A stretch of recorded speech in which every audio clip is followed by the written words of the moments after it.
Que cada estiu a València fa més calor és un fet més que comprovat. Especialistes de tot Espanya s'han reunit avui a la ciutat per a estudiar com previndre i suportar millor les sufocants onades de calor que patim any rere any. Consells que valen tant per als governants com per a la ciutadania.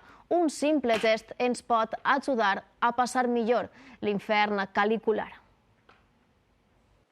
El 10 d'agost es bateren tots els rècords a València, 44,5 graus de màxima. Des que es tenen registres, els termòmetres mai havien arribat tan amunt.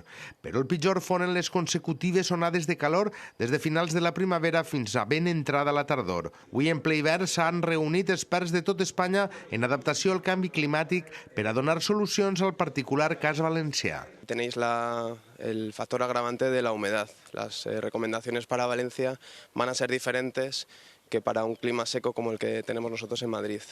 I amb les insuportables nits tropicals, els especialistes donen els seus consells. Posar ombres, no?